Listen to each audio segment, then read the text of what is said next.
Okay, I think we got a few more people coming in. A very good afternoon, colleagues, and welcome to another packed session where we're looking at ethical considerations, or the ethical dilemma, pardon me, of harassment in the workplace. If you've been watching the news, if you've been having conversations in your workplace, you will understand that this is a topic that has been rearing its head over and over. And I'm so delighted that Nasima and Natasha were able to invite experts today to help us make sense of this conversation. Because the more skilled we are in understanding what the law says and just understanding how we navigate these complex conversations, we're better equipped to respond and support people. And as the world changes and becomes more complex, our behavior also mimics that. So you will find in the workplace that we will be faced with harassment in different forms. So Nasima and Natasha, over to you to introduce the session. And yeah, welcome to everyone. And don't forget to sign in. Okay, thank you very much, Sharon, and good afternoon, audience and panelists. Natasha, as Sharon mentioned, Natasha and I will be co-hosting today's session. So I will hand over now to Natasha to introduce the panelists. Good afternoon, everyone. It is wonderful to see such a jam-packed virtual meeting room. So we are very honored and privileged today to have wonderful people joining us to shed some light on this issue. So Marissa, can you maybe just spotlight as I introduce the panelists, please? So, sure. Thank you. So we've got Adil Patel. He is sitting in a beautiful boardroom. Adil is the National Head of the Employment Practice at Clifford Decker Hofmeyr. He is considered a thought leader in his field and recognized for his in-depth expertise in employment law, and he has acted extensively for various employers in both the public and the private sector. He has also worked across various jurisdictions in Africa as well as globally. Welcome, Adil, and thank you for joining us. Then Yagashen Pillay. He is a director at Lawton's Africa, and he has a particular interest, amongst many others, in health, employment, and contractual law, and he advises clients in both the public and the private sector on complex issues arising on these matters. Yagashen has extensive expertise in judicial reviews, drafting complex opinions and advisory memoranda, as well as drafting regulations, submissions, and public procurement documents. Welcome, Yagashen. Thank you so much for joining us today. Thank you, Natasha. Marlies Nel is an industrial psychologist registered as such with the HPCSA. She obtained her master's degree at the University of South Africa. And Marlies has more than 15 years experience in the application of industrial psychology and human resources principles within the private as well as government sector environments in various senior management positions. Hello, Marlies, good to have you here today. Thank you, Natasha. And then Antha. Antha is also an industrial psychologist. So don't wonder who's arranged the sessions, obviously SIOPSA. And Antha is committed to the continuous professional development of the profession. She's experienced in the corporate human resources environment, including but not limited to recruitment and selection, industrial relations, leading and development or learning and development, as well as remuneration and payroll administration. At present, Antha is working in the psycho-legal field, and she is a member of the SIOPSA Psycho-Legal Interest Group for 2021-2022. Thank you, Antha. Thank you for joining us today.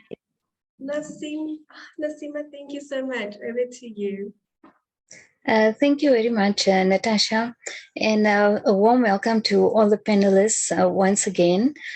So we will commence with the session now. As of March 2022, South African employers are required to protect their staff against a wide range of harassment and bullying behavior, from gestures that threaten violence right through to certain types of facial expressions. The Code of Good Practice on the Prevention and Elimination of Harassment in the Workplace lays out what employees should do and should not do when their employees are harassed. The Act covers people who work from home and work-related communication, as well as any space an employer may have control over. Domestic workers are explicitly included, as are workers in the informal sector. The code covers harassment by bosses as well as colleagues, visitors, and clients, and managers are specifically required to protect workers against a hostile work environment created by nasty customers. So, what does this mean to us as industrial psychologists, and how do we handle harassment in the workplace from an ethical perspective? I will now hand over to Natasha, who will ask the first question to the panelists. Over to you, Natasha. Thank you, Nasima. Marlies, Nasima's used the term harassment, and maybe to define this specific conversation, how would you define harassment in the workplace? Or put differently, what constitutes harassment in the workplace? Thank you, Natasha. I think, I specifically actually went into a specific topic in terms of sexual harassment, which I would like to define this morning. So I also looked at some statistics. And in 2018, there was a study conducted of 1,000 participants. And out of these participants, 30% of the females indicated they have been sexual advances was made to them in the workplace, and approximately 18% of the men. So yes, we are sitting with a prevailing issue within the work context. If we look at what, for instance, sexual harassment, the definition of that, and this can be found on the CCM website as well. It states that sexual harassment is unwelcome conduct of a sexual nature that violates the rights of an employee and constitutes a barrier to equity in the workplace, taking into account a variety of factors.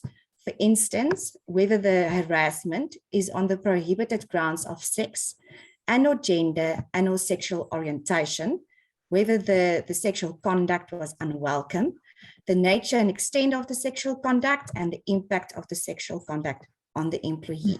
So that is just a very broad definition. Okay, thank you very much, Marlies. I see you specifically focus on sexual harassment, but I would like to ask Yogesh to please take us through the Code of Good Practice on the prevention and elimination of all forms of harassment in the workplace. Over to you, Yogesh. Thank you, Nasima. Good afternoon, colleagues. Warm welcome to all. For purposes of presenting on the code, I thought that it would be great if I shared with you my presentation in respect of that. So is everybody able to view the presentation? We cannot view it. Is it not up yet? No, not yet. No. It's right now. Yeah, Yes. we can see it now. Yes. Got it now. Fantastic. Great stuff. Thank you, colleagues. So what we have is the Code of Good Practice on the Prevention and Elimination of Harassment in the Workplace. As Nasima has set out, she gave you a brief overview of that. What I intend to do for purposes of today is to just go through the code in detail. So what we saw was that the code came into effect on the 18th of March, 2022, and it replaced in its entirety the amended Code of Good Practice on the handling of sexual harassment in the workplace. And I think that's where Marlies was talking about the sexual harassment.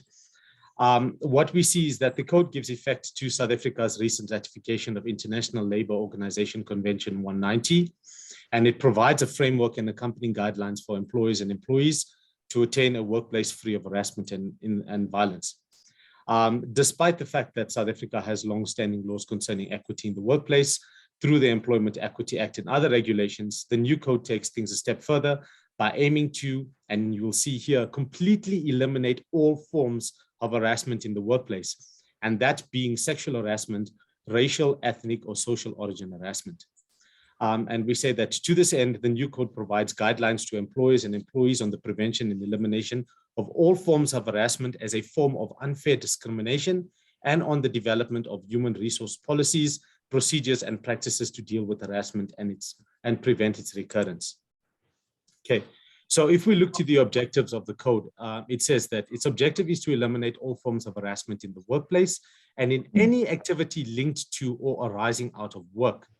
Again, the code provides guidelines to employers and employees on the prevention and elimination of all forms of harassment as a form of unfair discrimination in the workplace, and on the development of human resource policies, procedures, and practices related to harassment and appropriate procedures to deal with harassment and prevent its recurrence.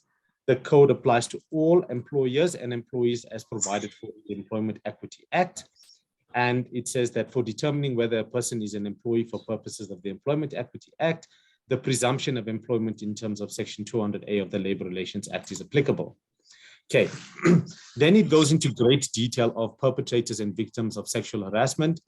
And with the previous code, it's just expanded on it again. So just to add this out here, it says these relate to owners, employers, managers, supervisors, employees, job seekers, and job applicants have been included now as well.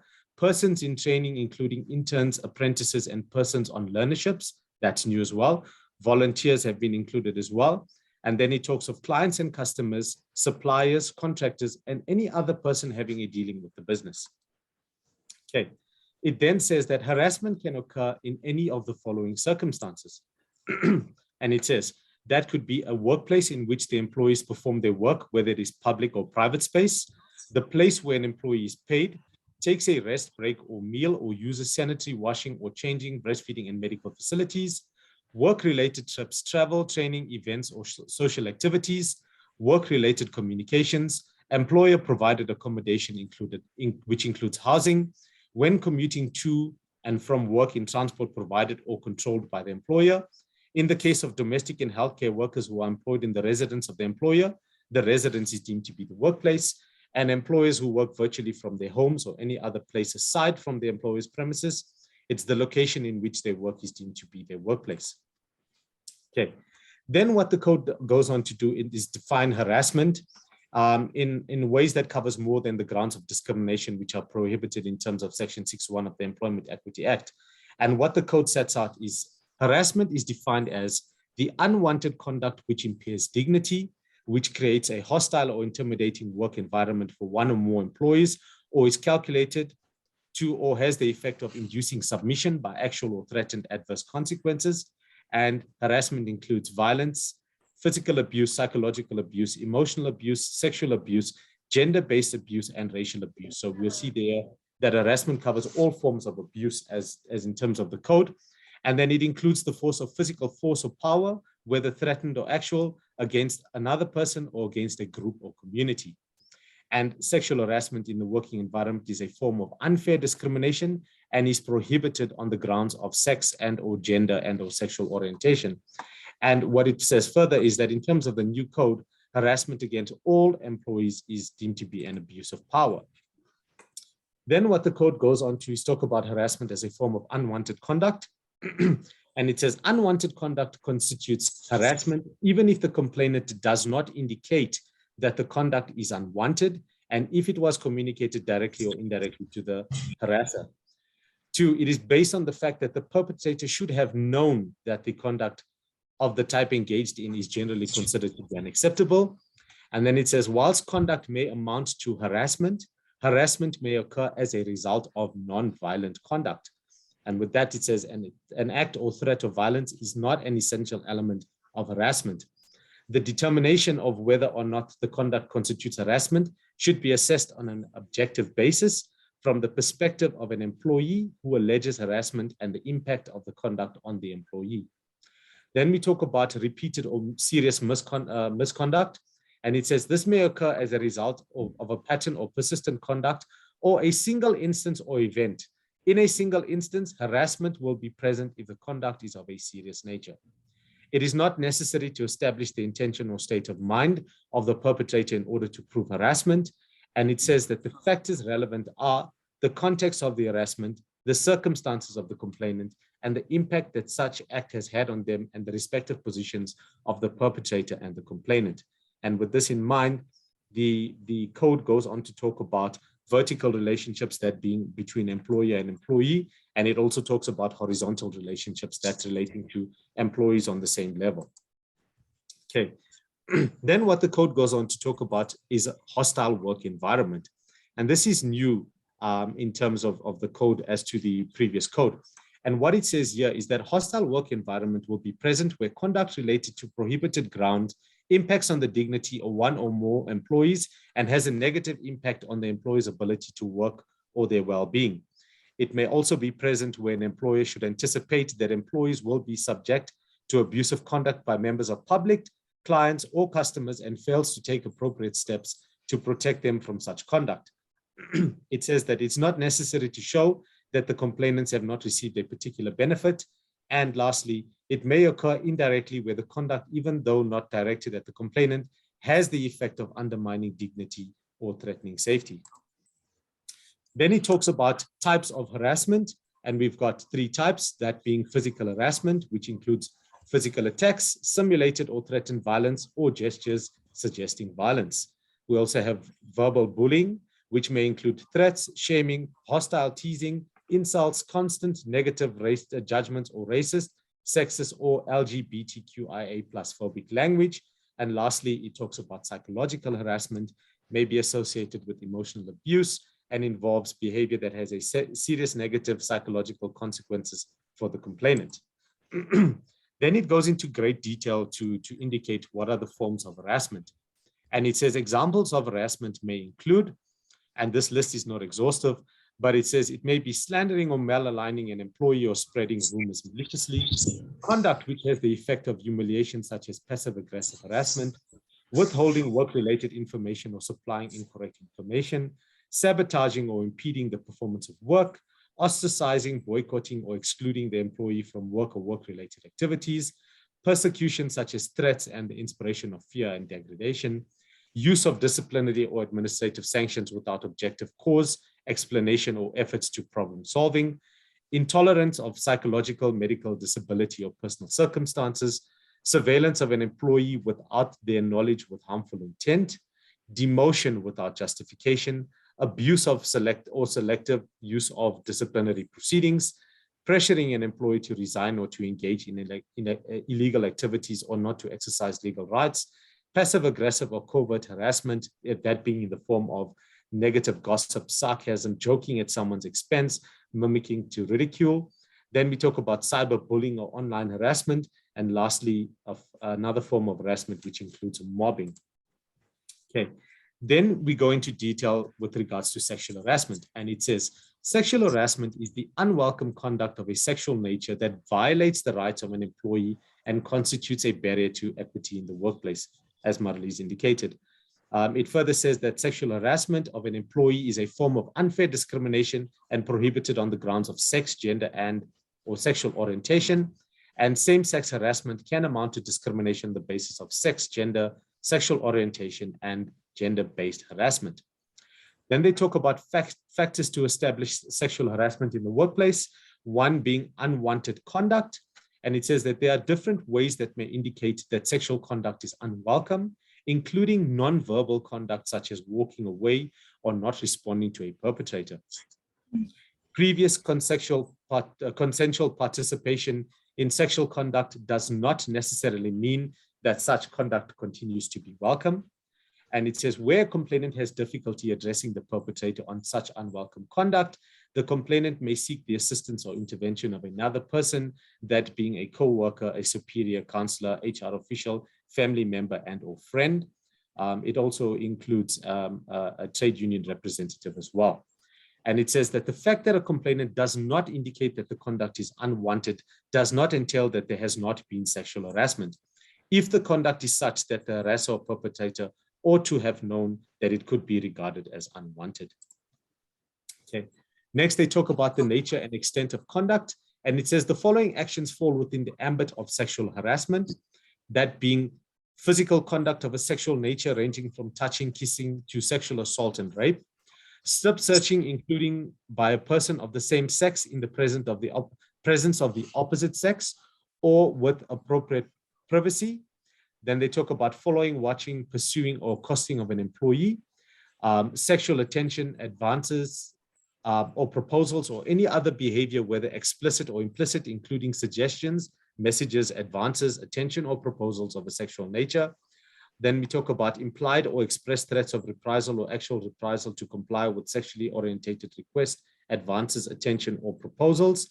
Verbal conduct, such as innuendos, suggestions, hints, sexual advances, comments with sexual overtones, sex-related jokes or insults, graphic comments about a person's body, inappropriate inquiries about a person's sex life, whistling of a sexual nature, and the sending by electronic means or otherwise of sexually explicit text. And then they also talk about non-verbal conduct, such as unwelcome gestures, indecent exposure, and the display or sending by electronic means of sexually explicit pictures or objects. Then we talk about the nature and extent of the conduct, and here we see they talk of victimization, and it says, victimization occurs when an employee is victimized or intimidated for failing to submit to sexual advances, attention, or proposals, or for complaining about gender insensitive conduct. We've got quid pro quo, which says this occurs where a person, that being an owner, employer, supervisor, management, or co-employee, influences or attempts to influence an employee's employment circumstances, that being engagement, promotion, training, dismissal, salary increments, or other benefits, by coercing or attempting to coerce an employee to surrender to sexual advances. We talk about sexual favoritism, which is a form of quid pro quo harassment, which occurs where a person in a position of authority in the workplace seeks to utilize that power to reward those who respond to his or her sexual advances. And it says that a single act of unwelcome sexual conduct may constitute sexual harassment. The test for sexual harassment in terms of the code says, harassment is prohibited on the grounds of sex and/or gender and/or sexual orientation, whether the conduct was unwelcomed, the nature and extent of the sexual conduct, and the impact of the sexual conduct on the employee. Then we see that it goes a step further and we talk about racial harassment. And in terms of the code, this is a form of unfair discrimination prohibited in terms of section 6.1 of the Employment Equity Act, which is related to a person's presumed or actual membership of a group identified by one or more of the listed prohibited grounds. It is unwanted conduct which can be persistent, or a single incident that is harmful, demeaning, humiliating, or creates a hostile or intimidating environment. It is conduct that is calculated to induce submission by actual or threatened adverse consequences. It constitutes harassment, although this is not an essential element. And it says that this includes direct or indirect behavior that involves issues such as racist, verbal or nonverbal conduct, remarks, abusive language, racist name calling, offensive behavior gestures, and racist cartoons, memes, or innuendos. Then it says that racial harassment occurs where a person is subject to physical, verbal, or nonverbal conduct or other conduct based on race, which undermines their dignity or creates a hostile working environment for the complainant. Its conduct involving racial innuendo, stereotyping, or other types of racial conduct is assumed to be offensive and unwanted. And the test to be applied in identifying whether language is racist is whether it is reasonably capable of conveying a racist meaning to the reasonable hearer. Okay. Forms of racial harassment includes abusive language and racist jokes, cartoons, or memes, including communications that amount to hate speech, racially offensive written or visual material, including online harassment, racist name calling or negative stereotyping, offensive behavior in the form of open hostility to persons of a specific racial or ethnic group, subtle or blatant exclusion from workplace interaction and activities and other forms of marginalization, and threatening behavior which has the impact of intimidation or creating of a hostile working environment. Okay, factors to be considered in respect of racial harassment include whether the language or conduct complained of is abusive, whether the language or conduct complained of impairs the dignity of the complainant, whether the language or conduct is directed at a particular employee or employees, the extent and degree of abuse or impairment to a person's dignity, and lastly, the impact of such conduct on the complainant.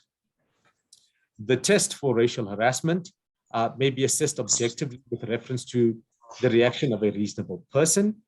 To establish racial harassment, it must be established on a balance of probabilities that the conduct complained of was related to race ethnic or social origin, or assumed to be associated with such group. An important factor for establishing racial harassment is whether a perpetrator would have spoken the words or behaved in the manner complained of to the complainant. Explicit racial conduct is assumed to be unwanted conduct. A relevant factor would be how the alleged perpetrator treats other persons, not of the complainant's racial group or ethnic or social origin. And whether language or conduct amounts to harassment depends on the circumstances of the particular incidents, including whether the conduct was persistent or harmful, demeaning, impairing dignity, humiliating, or creating a hostile or intimidating environment, and was calculated to induce submission by actual or threatened adverse consequences, and whether the language and conduct is insulting, abusive, or derogatory. Okay. Next, the code talks about policies, and it says that employers should, subject to any collective agreements and applicable statutory provisions in respect of harassment, adopt an harassment policy in line with this code. The harassment policy should be communicated to all employees. The adoption of the policies and communications to employees should be taken into consideration in determining whether the employee has discharged its obligations in accordance with the provisions of Section 62 of the Employment Equity Act.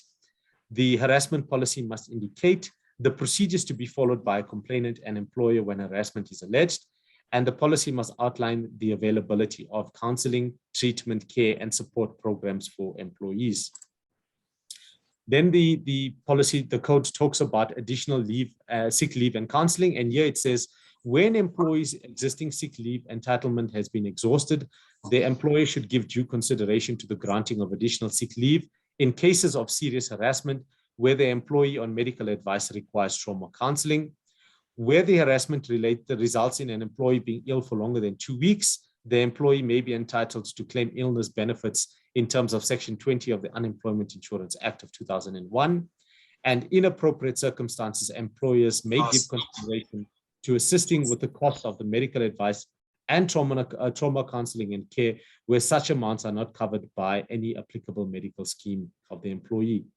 And lastly, it says that employers who designate a counselor should appoint somebody outside of line management who complainants may approach for confidential advice or counseling. And this could be a person employed to perform such a function, and it must be a person that has the requisite skills, and the employee should ensure that such person is given the adequate resources. Okay, so in closing, just to sum up the code again, it applies to all employees and employees irrespective of whether they operate in the formal or informal sector. And in determining whether a person is an employee for purposes of the code, the presumption of Section 200A of the Labor Relations Act is applicable. And we see that volunteers and applicants for employment also fall within the definition of employee. Perpetrators and victims of harassment extend beyond just employees and employers and may include owners, managers, job applicants, interns, apprentices, volunteers, clients, customers, suppliers, contractors, and any other persons having dealings with the business. The code makes it clear that the protection of employees against harassment implies in any situation in which an employee is working or which is related to their work. And I've spelled it out to you in all the necessary particular circumstances. The code addresses more than sexual harassment, and we see it includes gender-based violence and harassment, bullying, and racial, ethnic, or social origin harassment. It recognizes harassment includes all forms of physical abuse, and it includes physical force or power, whether threatened or actual, against persons or against a group or community. It acknowledges that victims of harassment may include women, men, persons who are part of the LGBTQIA+ community, as well as other vulnerable persons who have poor access to labor rights. And it extends that the perpetrators and victims of harassment to all the persons as mentioned earlier.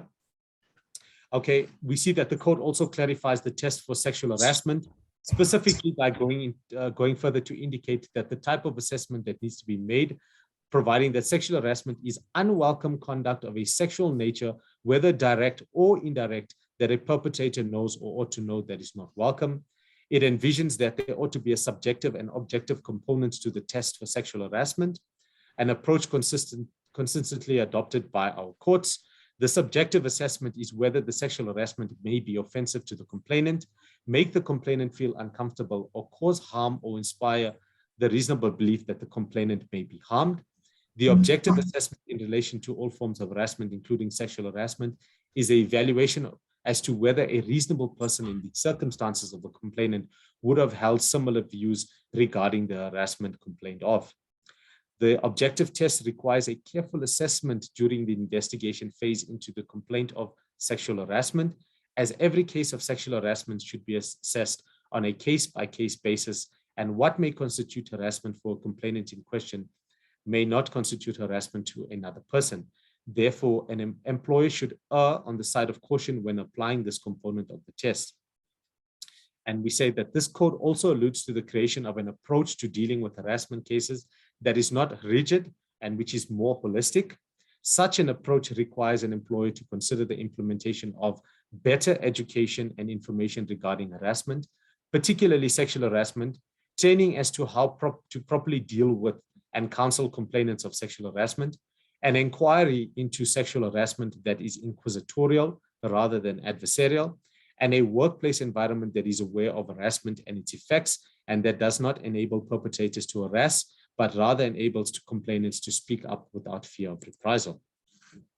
Lastly, the code makes reference to other statutes that are relevant and which employees are required to comply with in order to prevent violence and harassment in the workplace. That includes Promotion of Equality and Prevention of Unfair Discrimination Act, Labor Relations Act, the Occupational Health and Safety Act, and the Protected Disclosures Act. And we say, given the prevalence of all forms of harassment in the workplace, employers must ensure that they take active steps to prevent and eliminate harassment in the workplace, lest they become liable for damages in terms of vicarious liability.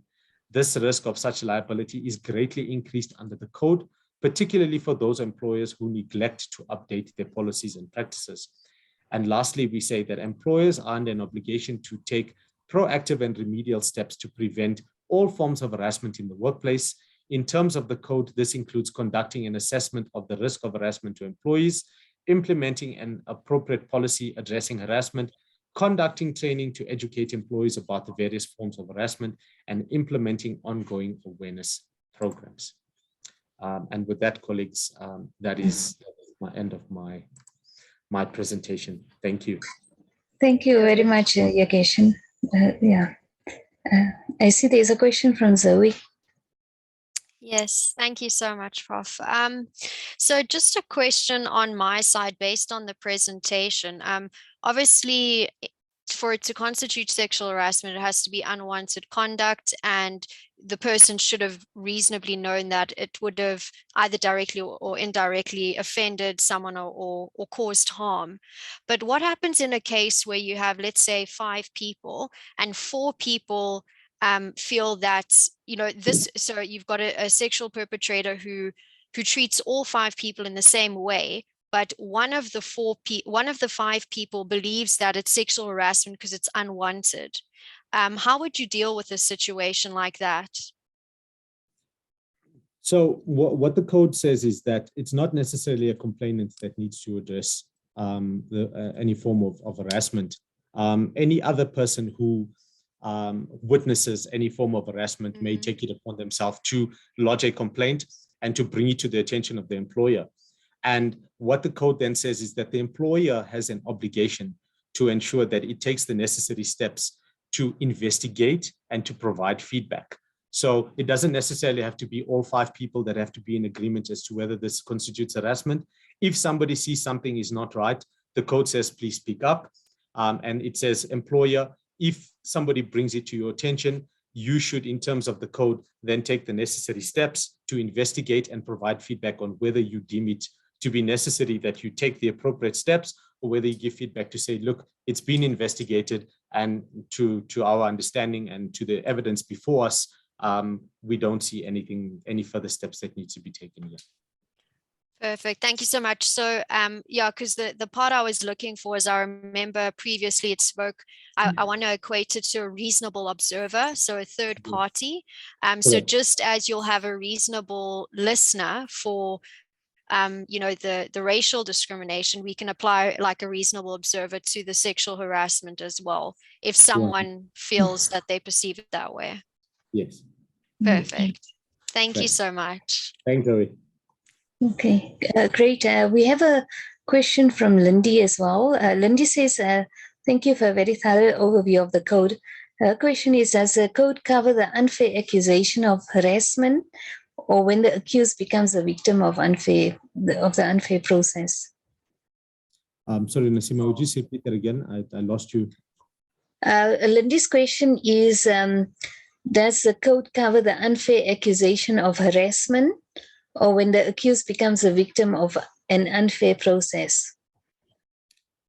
So what the code then says is that if a victim becomes or a perpetrator or alleged perpetrator becomes a victim of an unfair process, there are provisions that are available to the perpetrator to deal with that, and one of those is that the perpetrator, if they feel they've been dealt with wrongly, they can in turn file a complaint with the CCMA, or they can take appropriate steps to address their concerns in the labor court if it goes that route. So there are options available to an alleged perpetrator who is victimized in that sense, and yeah, they can either start with a referral to an internal disciplinary hearing, and if they're not satisfied with that, there's always the CCMA, and there's always forms of addressing it in the labor court if it goes down that route.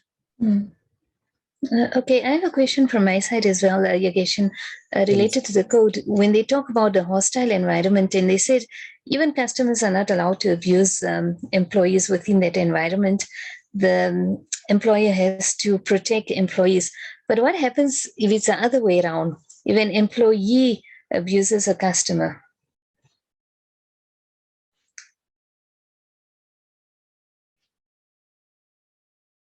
Yogesh, have we lost you?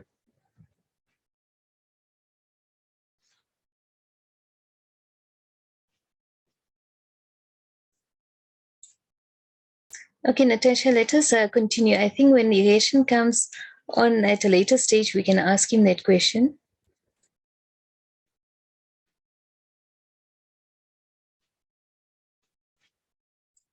You're on mute. I'm sorry. Thank you, Zoe. I wondered why is nothing happening. I'm not sure. Marissa, can we maybe just stop the screen sharing for a moment whilst we wait for Yagashin? Thank you. Thank you.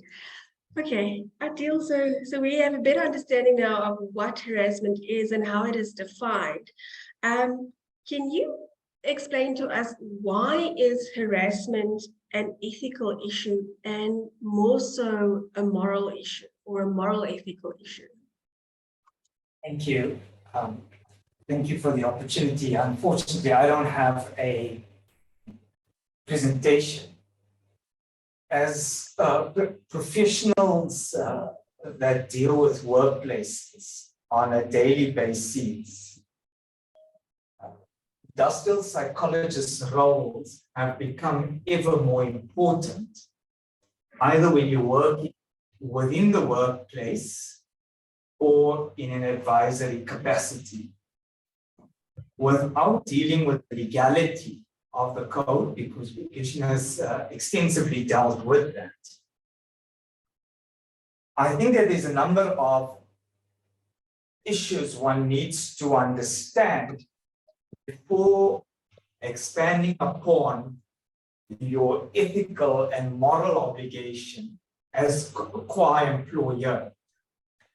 So there's been some research done internationally where they're able to illustrate that there is a direct correlation between an economic downturn and the increase in harassment generally and sexual harassment in particular. So at the outset, as practitioners and employees of a corporate whose responsibility in terms of various pieces of legislation, and in particular the Occupational Health and Safety Act, is to create a safe working environment. That piece of research is of vital importance. Why? Because you need to be futuristic and understand what steps are you going to proactively take to enhance the safety of your workplace, knowing that when there is an economic downturn, there's an increase in harassment generally. And if one extrapolates that research further, when your organization is undergoing a restructuring, when your organization is going through a downturn, when your senior employees are subjected to performance measures, the most vulnerable are those who are in junior positions as such. So you as industrial psychologists have a moral and an ethical obligation to ensure that you understand the economic environment within which your organization operates, and thereafter ensure that you create an environment which is safe. Now you may ask, where does the employer have an obligation to create an environment that's safe? That obligation is located in the Occupational Health and Safety Act. And colleagues, if you do not keep your employees safe, as education has indicated, you are liable vicariously in terms of the Employment Equity Act. So when somebody lodges a claim for harassment, you have a legal obligation to investigate it and take steps if necessary, because if you don't, your organization will be liable. Now, what is the moral and the ethical dilemma without unpacking the philosophical underpinnings of those two words? You have an obligation, a legal obligation in terms of the Occupational Health and Safety Act. You have an obligation in terms of the Employment Equity Act to prevent harassment, because if you don't, you are financially liable. But what is most important, the research that underpins this particular code,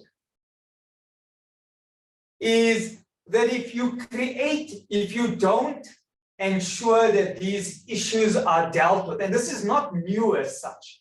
The code may have come into effect in March 2022.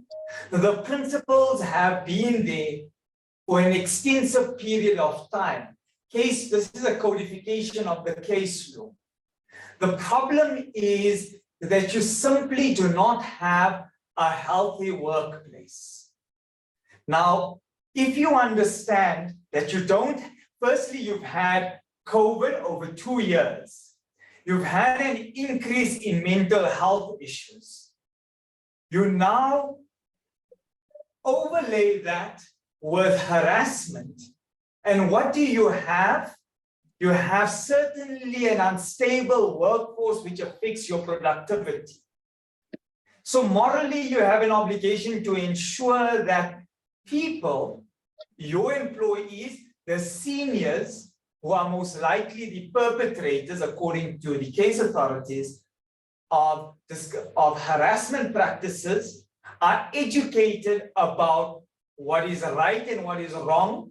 But that's just their responsibility. Your responsibility is to ensure that you're able to identify the trigger factors that may lead to harassment, because the code is just simply a host of words on a piece of document. You need to understand what will trigger, whether it's race harassment or sexual harassment or bullying or the utilization of discipline in an untoward manner. By way of example, when what is now being colloquially termed state capture, discipline was utilized in order to achieve ulterior objectives. Under the code, when you use discipline to achieve ulterior objectives, that constitutes harassment. The problem, colleagues, is lawyers, internal employees, psychologists were unable to identify the trigger events and therefore simply went along the road. So not only, so this code, to sum up, our moral and ethical obligation is to create a safe working environment. But that's not a reactive obligation. There is a proactive obligation. And proactive, by that I mean, it's not just training. It's not just simply developing policies. It's as professionals and especially industrial psychologists who are in the workplace is to identify the trends, which are the trigger events for harassment. Thank you, Nisima. Thank you very much, Adil. There's a question here from the audience. How do you prove a narcissist is harassing you when the CEO is not willing to listen or accept that the CFO's behavior is really affecting you badly? So that is an evidentiary issue rather than anything else. So the question is, how do I prove harassment? How do I prove from an evidentiary perspective that somebody is harassing? Now, let me tell you, from a legal perspective, in addition, will indicate this. Simply going to a psychologist or a professional and telling them what is happening to you and receiving a report is sometimes insufficient. Why? Because the person only has a single version of events. So that's your first problem. But it's certainly a step in the right direction. You're experiencing, because harassment affects you mentally. And in the 21st century, in 2022, there are two ramifications of harassment, amongst others. One is what we're experiencing at the moment, which is called the Great Resignation, and there's a host of reasons. Mental health issues are not the only reason, but it's certainly one of the primary reasons. And the other is the quiet resignation, which is working to the clock. So what you need to do, the question the colleague asked is, how do I prove harassment? One is certainly a professional report. Two is a complaint to HR. And there's usually a trend.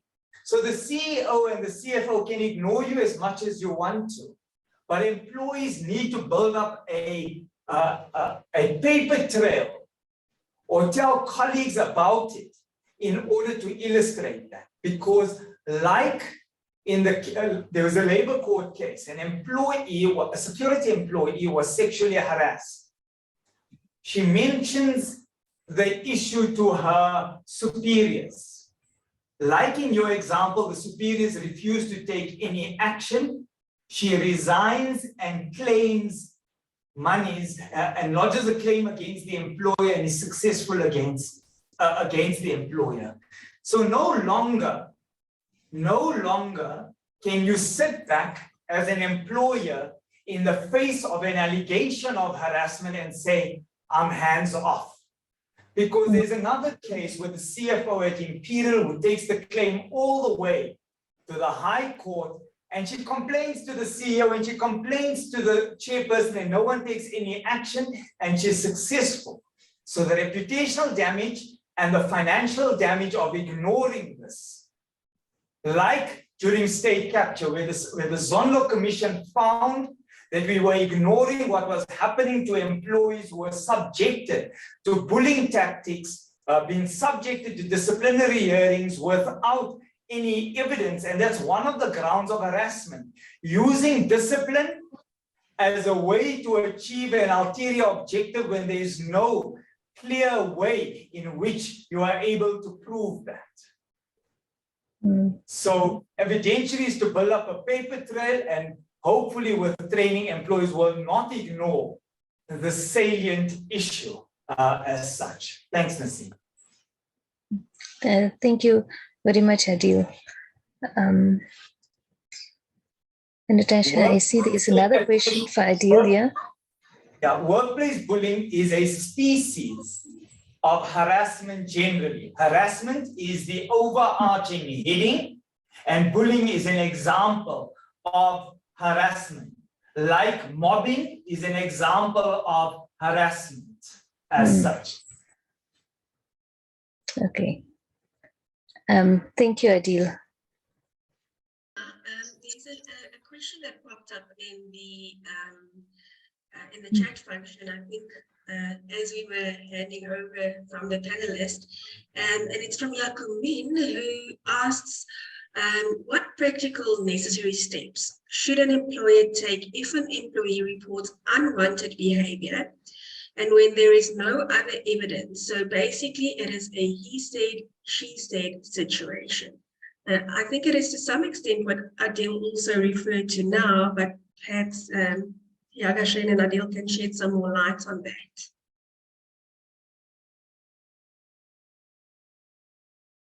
So can I just ask from a proactive perspective, let me start and just to piggyback off your question. From a proactive step, there are two fundamentals, which is the bare minimum in order to protect the organization. Mr. Pillay has indicated the first one is you must have a policy. Update your policy pursuant to March 2022. If you don't, you are going to be exposed. But most importantly is to train your employees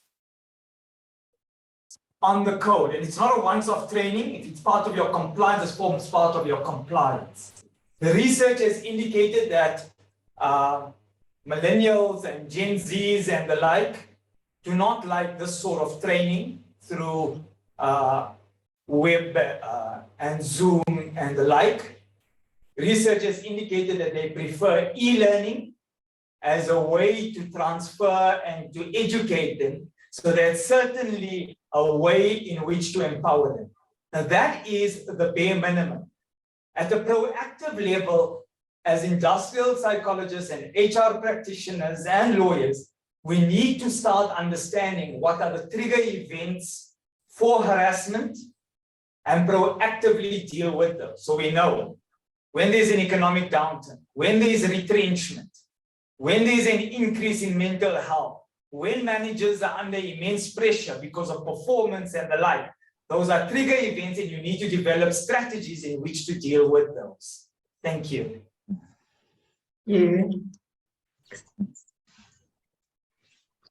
Okay. Thank you very much, Adil. We go now to Intern from a industrial psychology perspective, HR perspective. What would you say in terms of harassment? When does it become an ethical issue? Yes, so I think it's very important to understand that any form of harassment or discrimination, as outlined in the Employment Equity Act, that violates the dignity of an employee constitutes an ethical issue. So I know that ethics is very broad. However, organizations, businesses, and us as HR practitioners, HR professionals are responsible to create an ethical work culture with the foundation on integrity, trust, and in accordance with the legislation by implementing principles and processes aligned with the code. So it's also very important to understand that employers, businesses, and organizations is responsible to create, maintain, and sustain a safe work environment that is free from any psychological, physical, or verbal harassment and discrimination.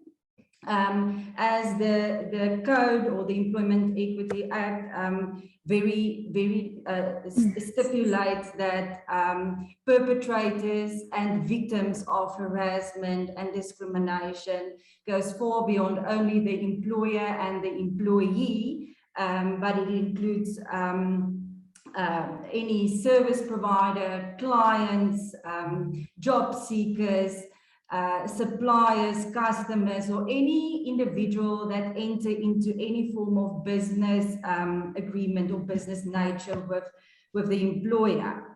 So harassment and discrimination can have far-reaching implications for the employer, as the employer is held responsible for the actions of an employee when there's any contravention of violation of the Employment Equity Act while they are performing their duties. Unless the employer can prove without reasonable doubt that all necessary steps and actions were taken to eliminate any unfavorable or undesirable acts. So when will the employer be held responsible? When there had been a contravention of the Employment Equity Act in the workplace, the alleged conduct was reported immediately. However, the employer then failed to take the necessary steps to eliminate the alleged conduct. So it's also important to understand that employees who feel that they are victims of harassment or being treated unfairly in the workplace as recourse. So they can lodge a grievance within the company structure. If it's not resolved internally, they can refer the matter to the CCMA. The CCMA then will try to resolve the matter either through conciliation, mediation, or arbitration. And if the matter cannot be then resolved at the CCMA, it's referred to the Labour Court for adjudication. Yes, thanks.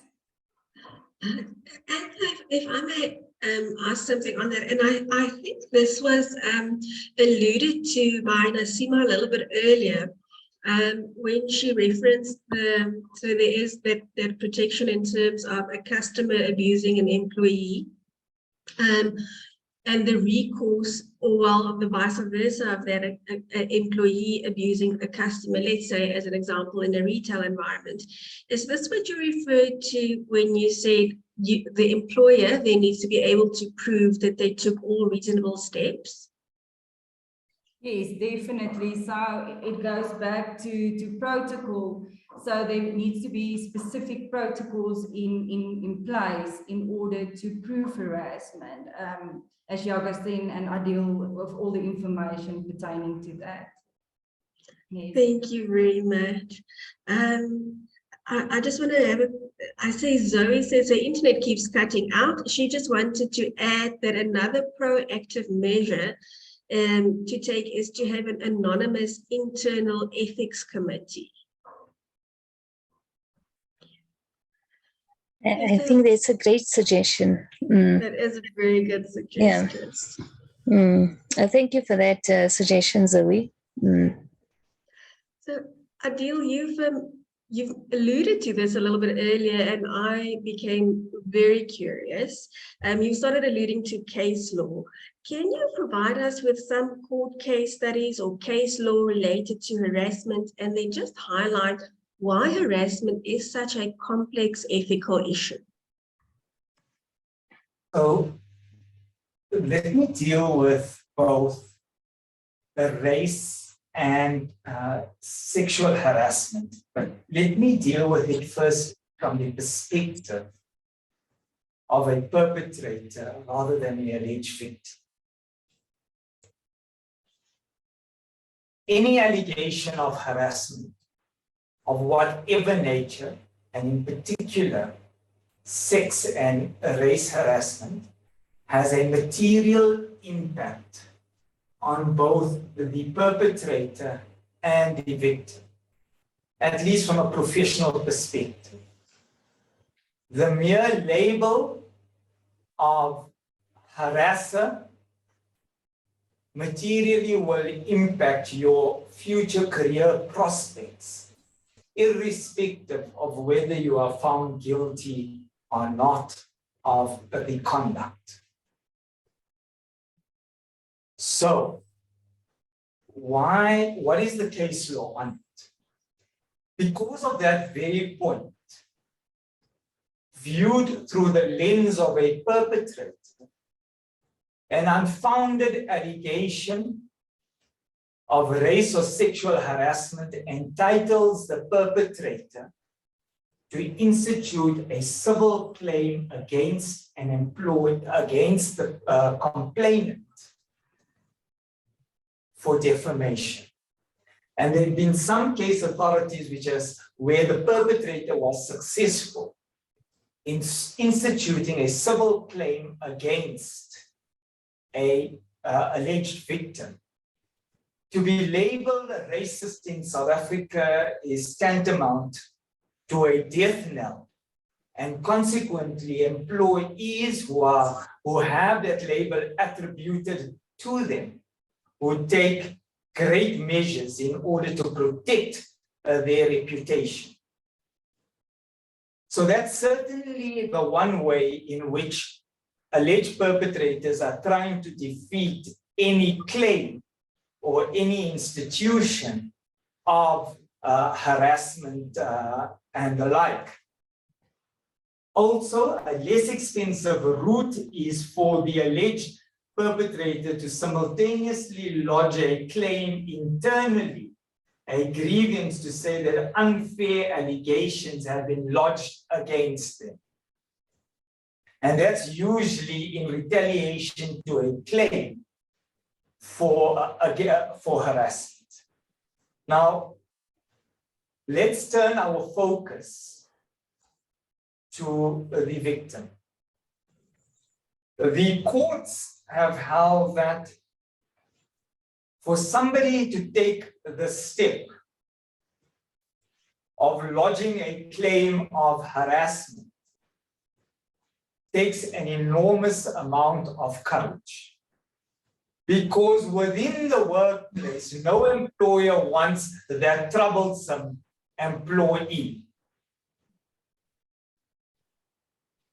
Employers are in the business of making money. These issues about harassment are simply a side issue which detracts from their main objective. And the psychology, and I'm not a psychologist, but the material says that inadvertently people that lodge claims of harassment find that their career prospects are severely limited. So given that material, it is important to understand that somebody that lodges a claim of harassment has taken the courage to do so. And this is all acknowledged by the case authority. The case authority, at least in relation to sexual harassment, tells industrial psychologists in particular and HR practitioners in general and corporates as well, that harassment occurs, and this is at the generalized level and not at a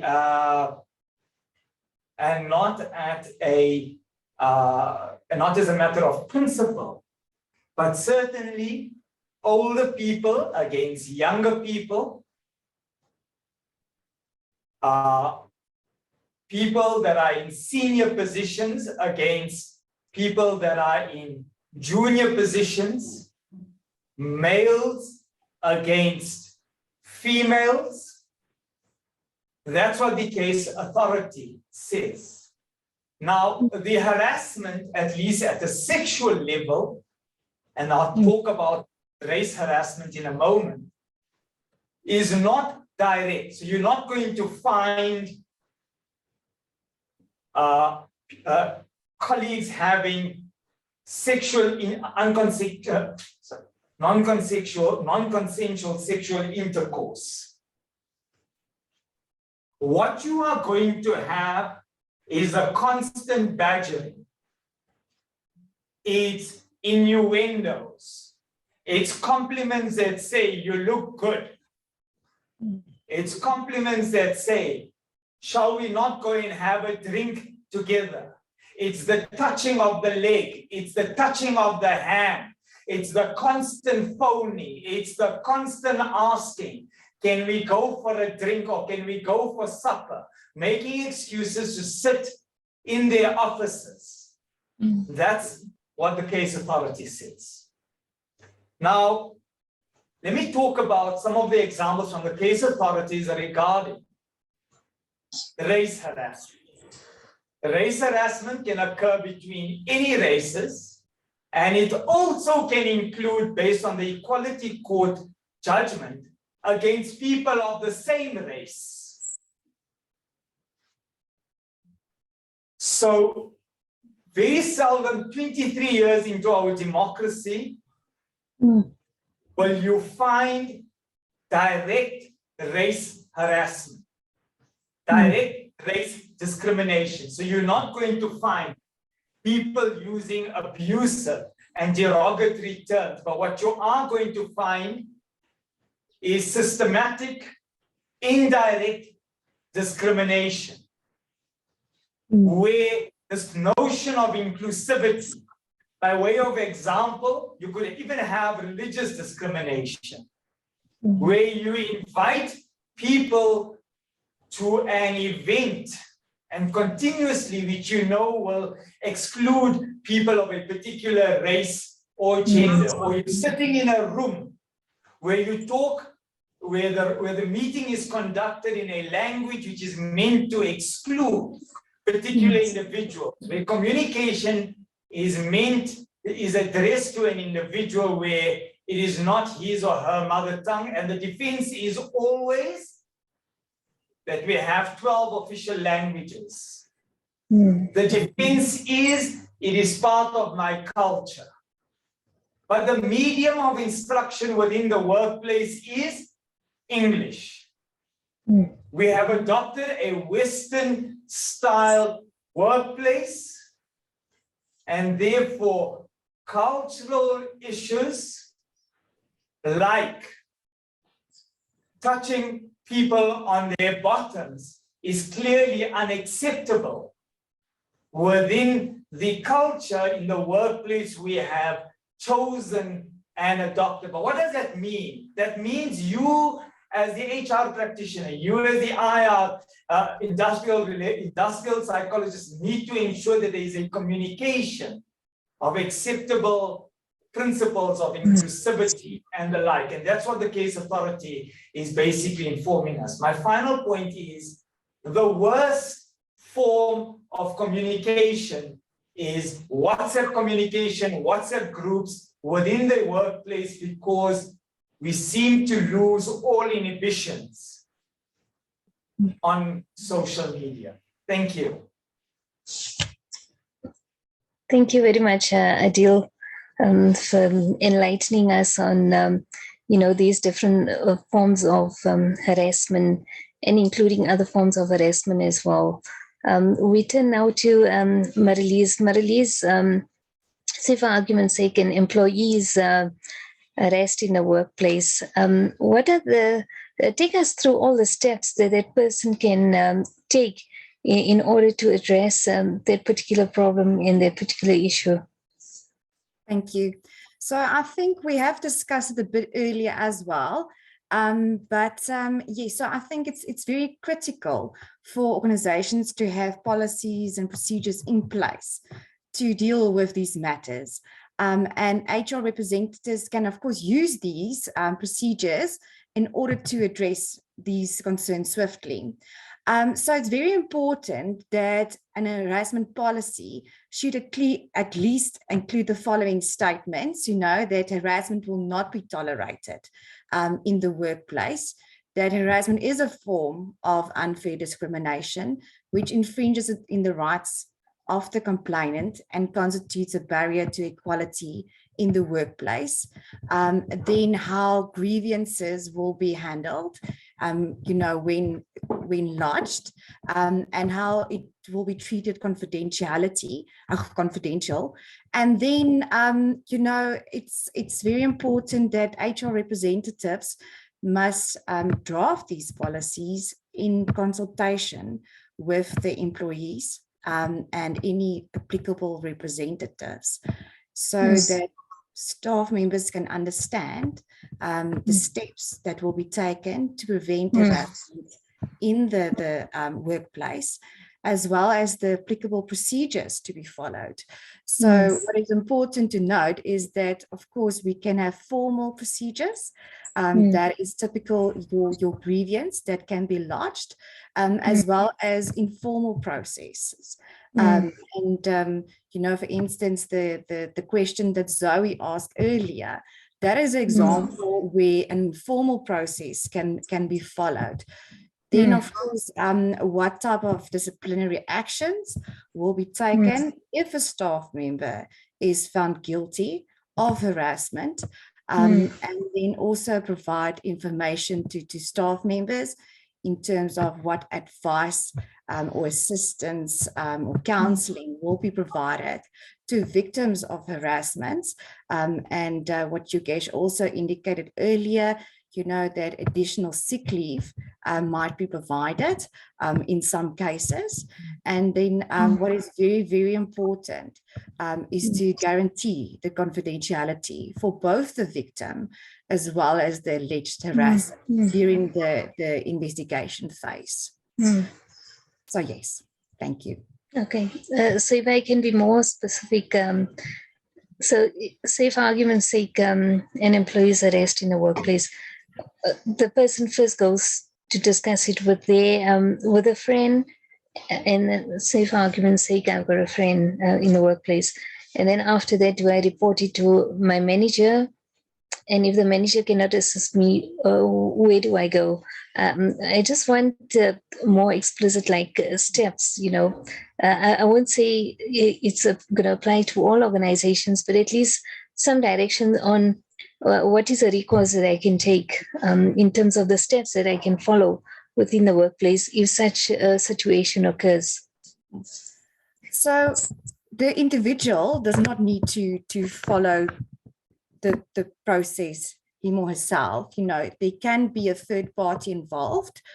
So yes, a friend or a colleague can also, lodge a grievance, like Yogesh also indicated earlier.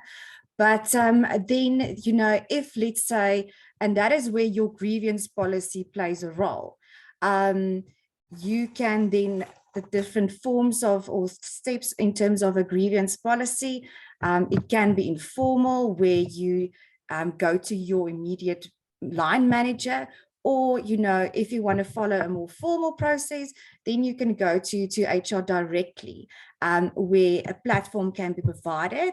Let's say call in the staff members and follow more informal route and have a discussion and a platform to discuss the concerns, or later, follow a formal grievance procedure where, someone will then actually be appointed to investigate, and disciplinary action can then be taken. Okay, thank you very much, Marilise. Marilise, if I can maybe just add on to that, or maybe ask you a little bit more about that. So a policy and procedure is wonderful, yet it is a piece of paper.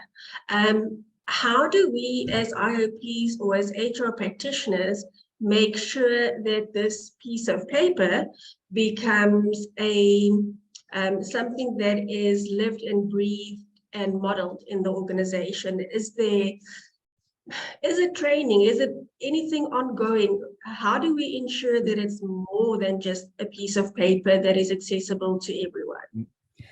Thank you, Natasha.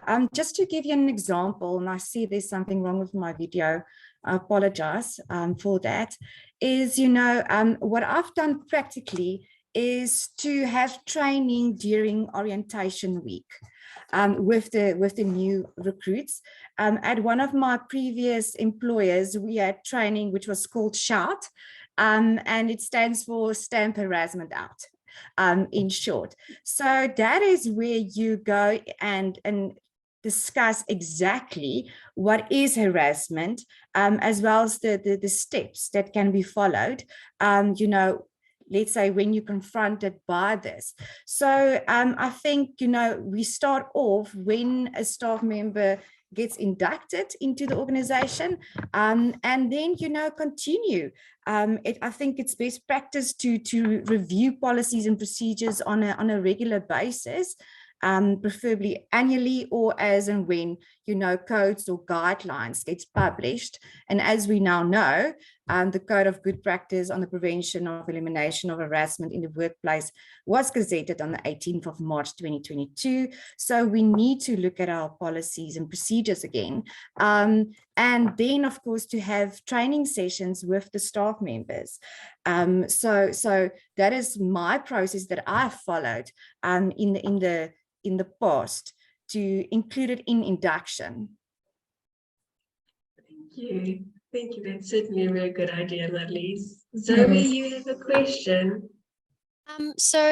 Not really a question. I just want to maybe add on to what Marlies said. I think, and it talks to the question before about how do you create it, or, you know, embed it in the organization's culture. And I think something that's very important to look at is your code of conduct, because your code of conduct is going to speak to, you know, what's acceptable, what's not acceptable. And if you do that, then on an annual basis, you can have like a code of conduct refresher, whereby people have to go on and answer certain questions. There's case studies, in order to make sure that there's still a fair, especially when, you know, new employees start, you know, to make sure that they're updated and have the facts on that. And I think that's a good way of making it part of the culture.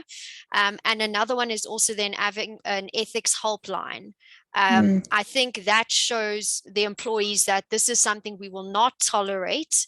And, you know, but also at the same time share the seriousness of any allegations that are put through are going to be treated as serious, so as to prevent the abuse of that power that you may yield, you know, in reporting to that. So I think, yeah, that's just two of my suggestions.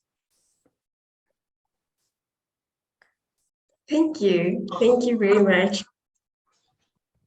Thank you very much, Zoe, for those suggestions. We have a question here from Jacqueline, and the question is as follows. If a grievance is lodged between employers, I've just lost that message. Okay, if a grievance is lodged between employees and the employee lodging the grievance does not feel comfortable to be in an informal or formal grievance hearing with the other employee, what does one do? Yeah, that makes it very difficult. So, you know, because how are we going to address it if a staff member do not want to take it further? So from a HR point of view, I will have a discussion with the staff member, you know, to indicate, you know, that we cannot, from an organizational point of view, take it further.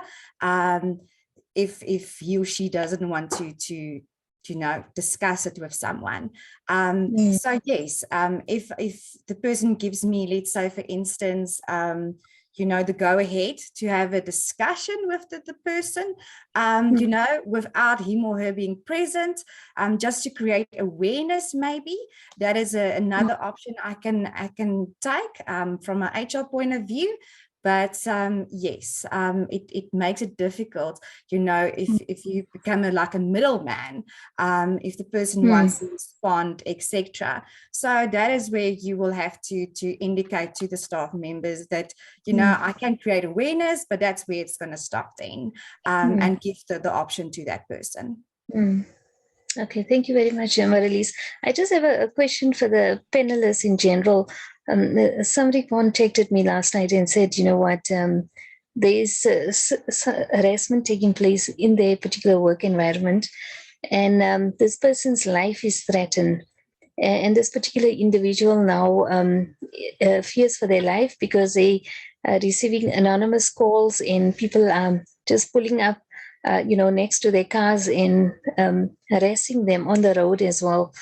And this particular individual said that on their behalf, they want to go and report it to higher management. This particular individual who was harassed has already reported it to a senior manager, but they want, but the second person want to go even higher. But now the question is, these individuals' lives are in danger. When you are whistleblowing, bringing whistleblowing into this, your life is in danger. You are harassed. Your life is in danger. If you even go and report it to, managers higher up in the organization. So, what do you do in that instance?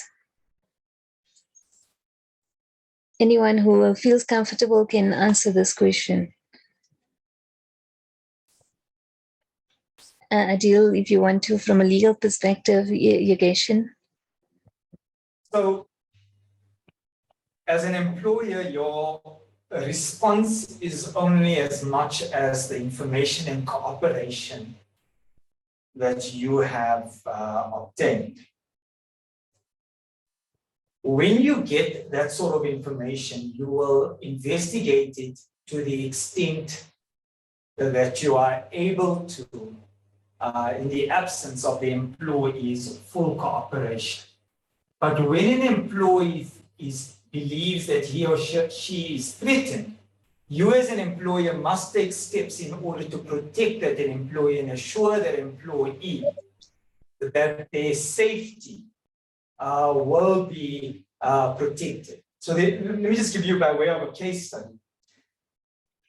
During an industrial action, an employee was beaten up by striking workers, and she successfully instituted a civil claim against her employer on the basis that the employer had failed to create a safe work environment because she did not sign up to be subjected to violence during industrial action. Similarly, if an employee says that I have been, there's threats of violence and my life is threatened, you as an employer, your obligation is to ensure, firstly, to see whether that threat is reasonable and it's just not a hoax. And then if it is, to take such steps, so it may be to provide some sort of security in order to protect that while the process has been investigated. What you cannot do is simply wipe your hands off that sort of complaint, because if something should happen to her as a result of her complaint or as a result of bringing this to your attention, you may be found wanting as such. Thank you. Thank you very much, Adil. Nasima, sorry. Sure. Apologies for earlier, man. I had a drop in power. So no problem. Adil covered it 100%.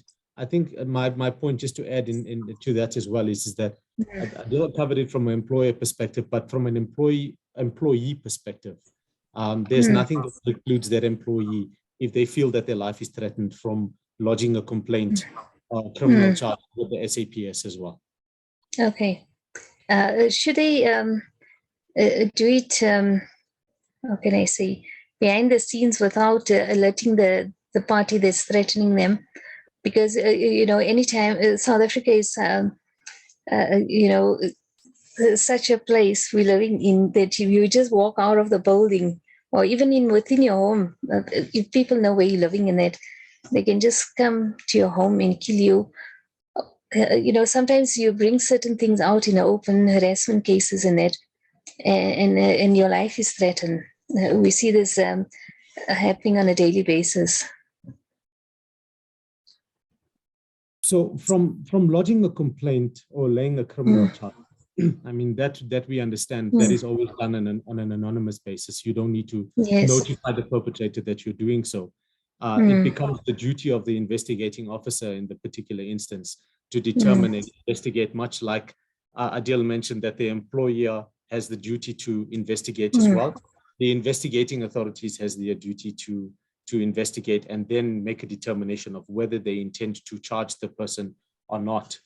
And that would be that, yeah, that would be from a criminal perspective. From an employer perspective, I think as Adil has correctly alluded to the fact that if an employer is aware of the circumstances in which the person's life is endangered, that employer should take all the necessary and reasonable steps to ensure that it provides the necessary protection to that employee.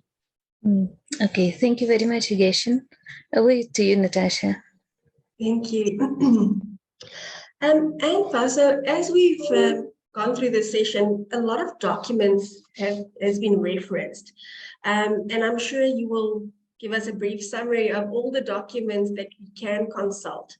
But something that I would just like your insight on is, what are the implications for the individual, whether this be the harasser or the victim, or perhaps individuals who are subject to processes as a result of mislabeled harassment? What happens in the event that this goes unchecked? And we've had the examples in the question saying, you know, but the CFO does nothing and the CEO doesn't really care and complaints have been lodged. What are the implications if it's ignored? Okay, so the impact of harassment and discrimination in the workplace for the individual. The individual will frequently experience some responses like exhibiting symptoms of increased distress, like disbelief. I can't believe this is happening to me. Is this really happening? People don't really do this sort of thing. So it's disbelief, anger. They want the employer to be accountable. The victim wants some accountability for the alleged perpetrator. Self-blame is sometimes also a symptom. Loss of self-confidence, powerlessness. Why is nothing happening? And as a consequence, there's a loss of productivity in the workplace. So on a business point of view, what happens is there's more often than not performance errors that adversely impact on the profitability of the organization, increased absenteeism, staff turnover, a loss of respect for the employer and the processes, turnover. Then HR is constantly recruiting because of the negative perception you know, employer has towards the employer, and then obviously negative impact on the public image and the reputation of the business. Yeah, so that is what happens, or can happen, if harassment and discrimination is not addressed properly. Thank you, Eva. Yugeshan, then from a legal perspective, how far up can an employee take, harassment charges? Okay, so I think all of my fellow panelists covered it in great detail, but I'll just rehash it again. I think firstly, we need to understand that awareness is very important. Policies, procedures in the workplace is important for employees to understand what their rights are. And employers are under a duty and an obligation to ensure that it brings that awareness to employees' attention. Secondly, policies, and we see that in terms of the code, it places an obligation on employers to ensure that it has the necessary policies in place, but also the appropriate disciplinary sanctions in place. And second to that, what the code talks about is that employers must ensure that strict confidentiality is maintained in the workplace, and especially with regards to dealing with cases of or reporting of sexual harassment. So when we get to the rights of employees, the policies and procedures that an employee should have in place, particularly should set out, there should be informal procedures as Marilee set out, as well as formal procedures. So informal procedures, we see that if there's an issue and a person feels that they have been harassed, they can, one, address it with the perpetrator themselves in an attempt to try and resolve the issue. Alternatively, we find that they can request the assistance of a third party to address it with the perpetrator, and in the third party addressing it with the perpetrator itself does not necessarily require that the perpetrator is made aware of who the victim is. It could be an anonymous address. If that doesn't amount to anything, the employee, I should say, so we could then follow the formal procedure in terms of the policies and procedures of the employer. What is very important that we should take note of is that an employer, and especially in terms of this code here, has a duty and an obligation to ensure that even if an employee follows an informal route, the employer becoming aware of the complaint can take the necessary steps if an employee decides to not go further than the informal route. But if there's a formal route that has been followed, the employer must report it to the requisite individual within the organization, including HR. There has to be an investigation that takes place, and the employer must implement the necessary disciplinary procedures. A hearing should be held, and as Marilis pointed out, you cannot withhold any information from any particular party. So the complainant cannot be not known to the perpetrator, and likewise vice versa. And all the information for purposes of that disciplinary process should be shared with all the parties alike, so that they are able to properly prepare for the disciplinary hearing. That is the process to be followed within the organization. If an employee is unhappy with the outcome of that particular process, then there are means to refer a dispute to the CCMA, as Anta has pointed out, and also to the labor court as well. And then lastly, as we've alluded to as well, there's nothing that precludes an employee from laying criminal charges if he or she requires to do so. And also, as Adil had pointed out, if a person is affected by this harassment to a point, then there is also means of instituting civil proceedings against a perpetrator. Yeah, because I've heard also cases where, two of my students reported to me that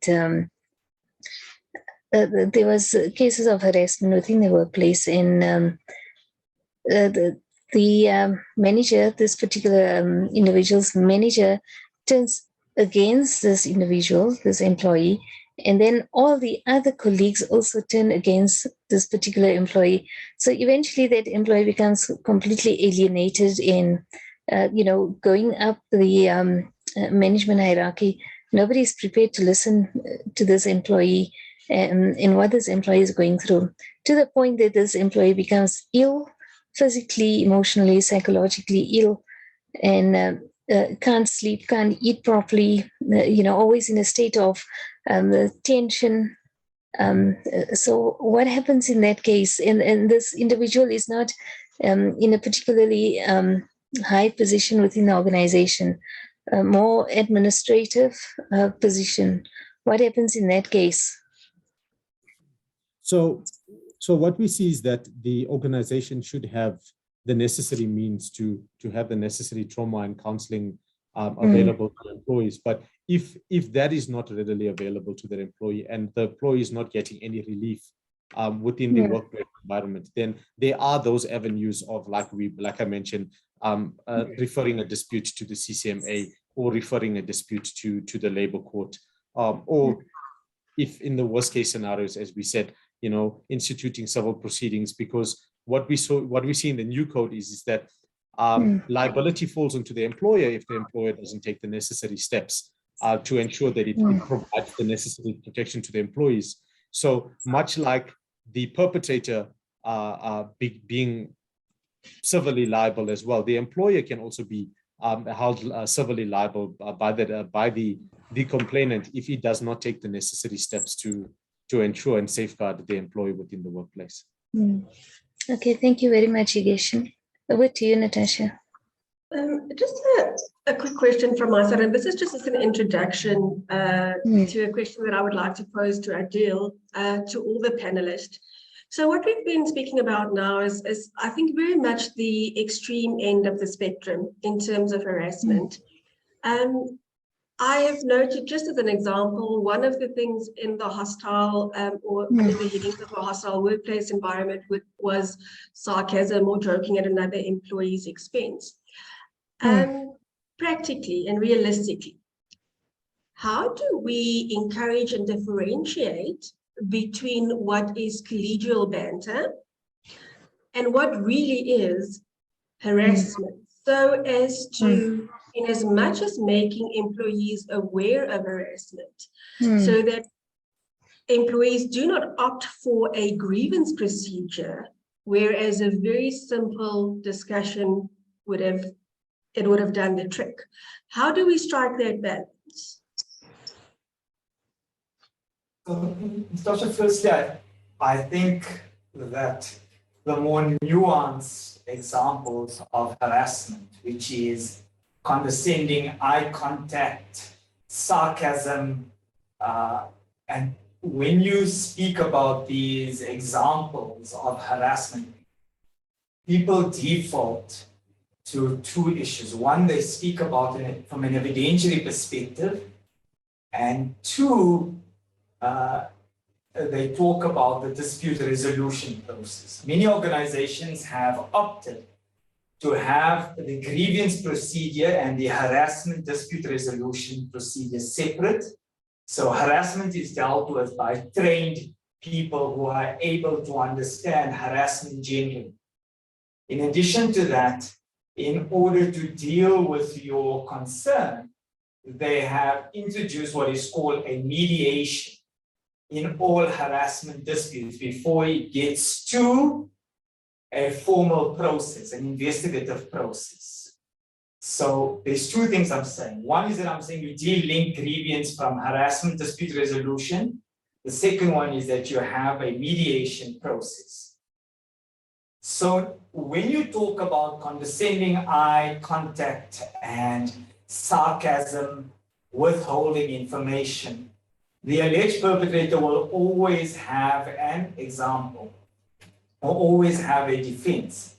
And this is where your training comes into being, is to explain each of these concepts. What is narcissism? What is a condescending eye contact? Don't, as we have done in this forum, talk about it in the form of labels as such: harassment, race harassment, sexual harassment, bullying, mobbing. You need to get into the granular detail. So that's the first thing. And you are correct, Natasha, that condescending eye contact, sarcasm, passive aggressiveness, distinguishing between passive aggressiveness and assertiveness. Many men find that when women are assertive, they're in fact being aggressive or passive aggressive or confrontation. What does that mean? That means it's not the employee's fault, because they come with a certain cultural baggage. It's our fault as the employer because we haven't empowered our employees to understand these concepts within an environment which we have chosen. So our obligation is to teach them about that. Now you talk about the dispute resolution process. Hopefully the mediation process resolves that. So when she says somebody speaks to me, he looked at me in a condescending way, the mediator will unpack what does that mean? Is a person being oversensitive, or is it something that requires training as to what is the condescending eye contact? What is passive aggressiveness? Because why am I saying all of this? Because it's exceptionally difficult to prove, unlike sexual harassment, race harassment. Those issues are nuanced, and those issues deal with management. How do I manage people? Punishing people by taking work away or not giving them work or not giving them sufficient information and drip feeding them information for a meeting. Thank you.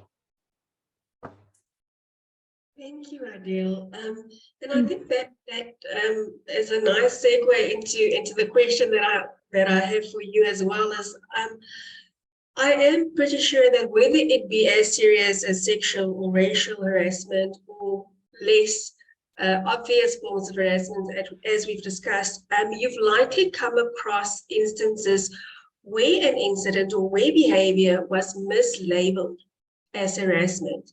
Can you unpack for us the guidelines as to how to determine, and I almost want to use the word legitimacy of the claim, but perhaps that's a bit too strong. And if I may ask you, if you can do that at the hand of the terms that Yagashin has used in terms of an inquisitorial approach versus an adversarial approach.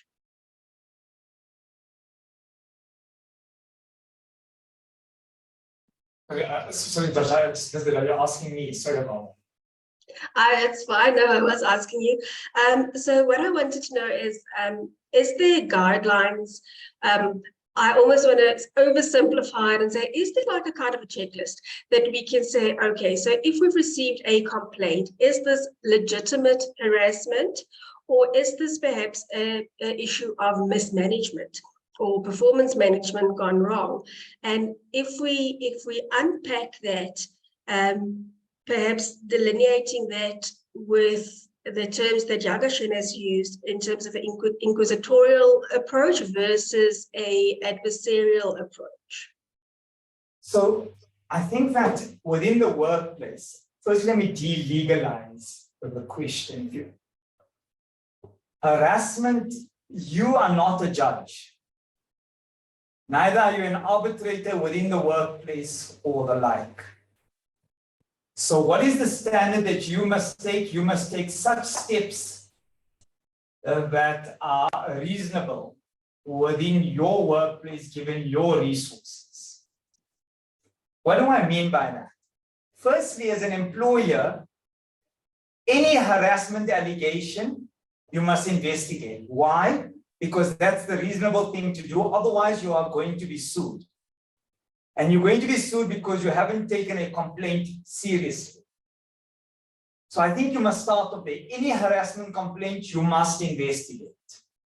As a starting point, not for anyone's benefit, but to show the court that you have taken such steps as are reasonable. Once you've gone through the investigation, when you're undertaking the investigation, and the colleague earlier mentioned, it is imperative that the rules of confidentiality are maintained, because investigations of harassment,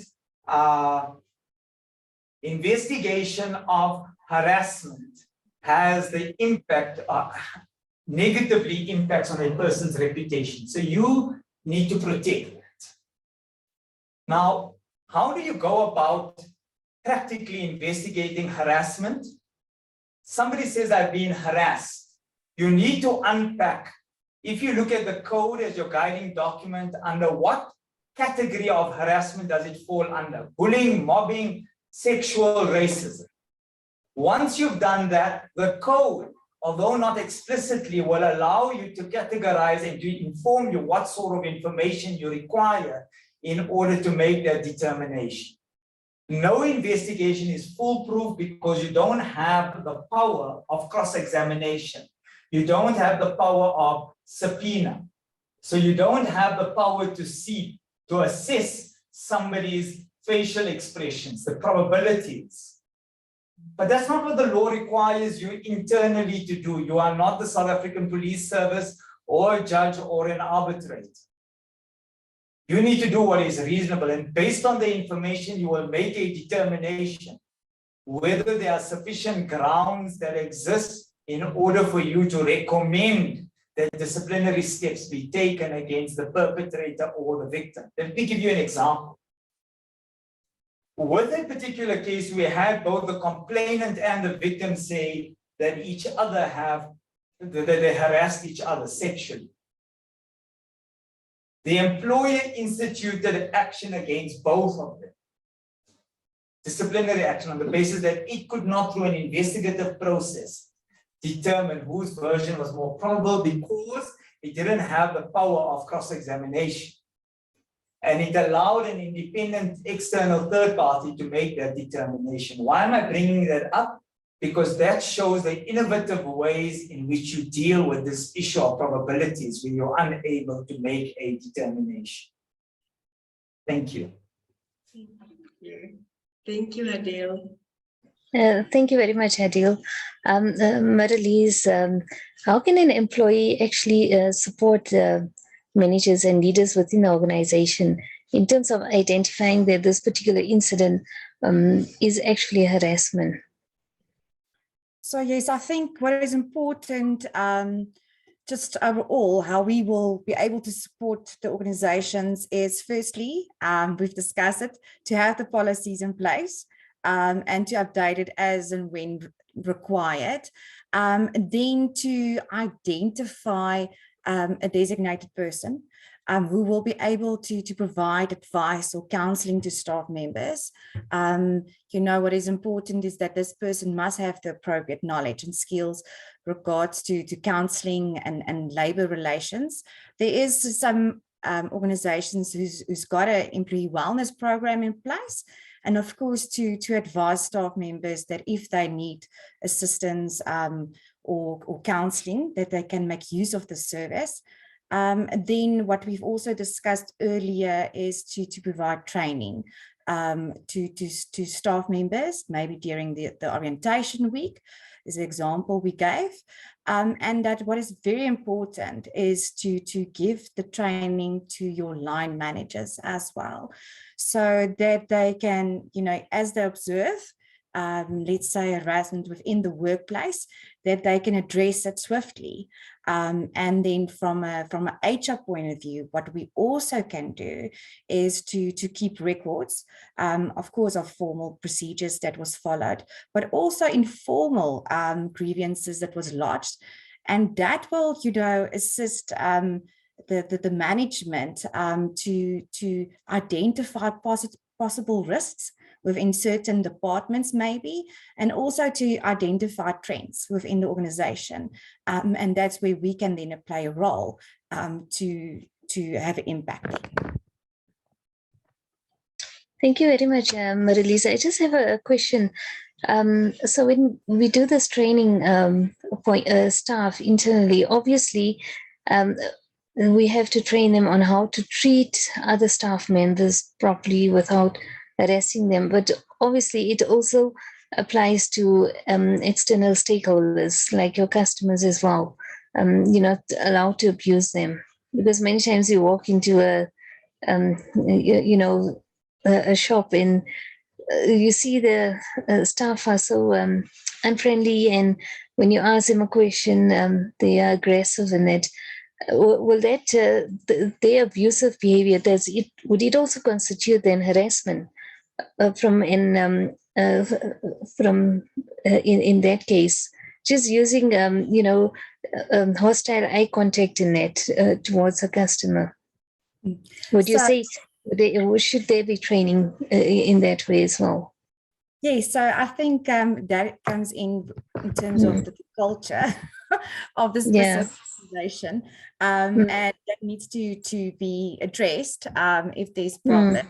So then the client must know that he or she can go to a specific manager, but definitely that is where client service and customer services must come in, and training must be provided to staff members. But yes, it can be so broad of what constitutes as harassment, etc. But training and awareness is critical in this whole process. Okay, thank you very much, Marlies. Over to you, Natasha. I just want to tag Marlies once again, and I see Anthony's been locked out. It's not only a question to Marlies. I actually invite a lot of views on this. There's been a lot of discussion recently insofar as, and whether it be harassment or any other workplace issue, when we talk about counseling or escalating a sensitive matter, whether a person employed by the company is indeed the correct person to designate as a point of contact. Generally, because that person may very well be a member of management. It may be seen that management is in some sort of cohort. Management will stick together, versus the idea that it should be an outsourced, whether it be an IOP or a counselor, it doesn't really matter.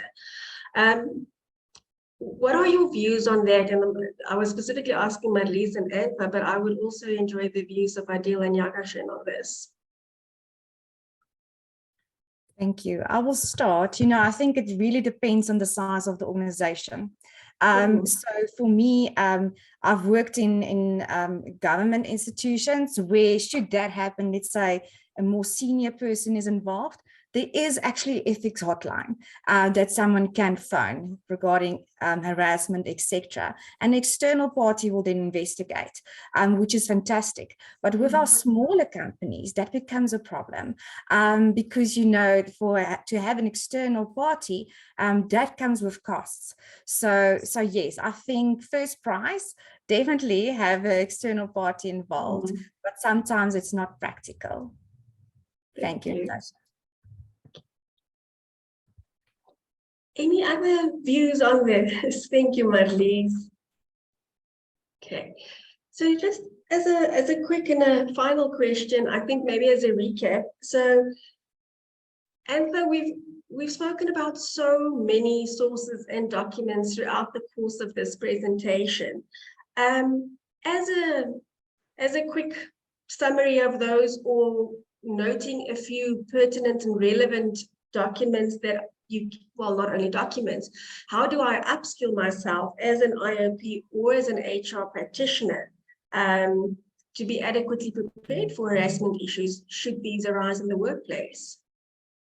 Yes, Natasha, and it goes with all the discussions of my colleagues. So I have a definite protocol and procedures in place to address harassment in the workplace, aligned with the Employment Equity Act.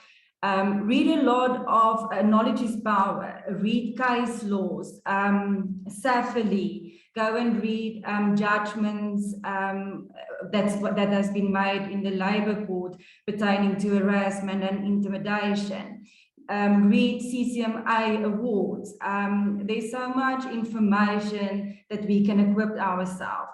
The relevant legislation that you can familiarize yourself, as we have mentioned throughout the session, the Employment Equity Act, the Promotion of Equality and Prevention of Unfair Discrimination Act, the Labour Relations Act, the Occupational Health and Safety Act, and then the Protected Disclosure Act. And then also very important, if you want to test your assumptions when you do an investigation, to consult with Labour specialists if you're not sure. So yeah, there's always somebody you can, just to test yourself and to get surety. Yeah, yes, thanks. Thank you. Thank you, Antha. And tell me, Antha, how do you actually support leaders who are fearful of harassment in their work environment? What tips can you give them? What tools? So tips, tips and tools. I come from retail, so for me it's always important to lodge a thorough investigation. So that is the basis of any good outcome. Have a thorough investigation. Have your facts ready. Remember, if you go to the CCMA, the commissioner is going to ask you, was there a rule? Yes, commissioner. Yes, my rule. Was the employee aware of this rule? Yes, commissioner. I've done the training. And is the rule consistently applied? So if you do that, then your basis is solid. And what happens in a case where an employee feels devalued or undermined? And what advice can you give that particular employee? What steps can they take in the organization? To explore all the resources like we've mentioned throughout, to report the matter firstly. And there's so many resources as we discussed. If it's not handled internally, if it's not been resolved, escalate the matter, you know, until you get the desired outcome. Yes. So thank you very much for that. Any other comments from any of the other panelists? Thank you. Thank you for the opportunity to talk, and be safe. Thank you. Okay, thank you very much. From my side, I want to thank all the panelists as well as our audience. I have learned a lot during this session, a lot of input from the audience, and important information that came through from the panelists. Over to you, Natasha. Thank you, Nasima. So I think a key thing for me is communication is key. Whether it be formal or informal, you need to communicate.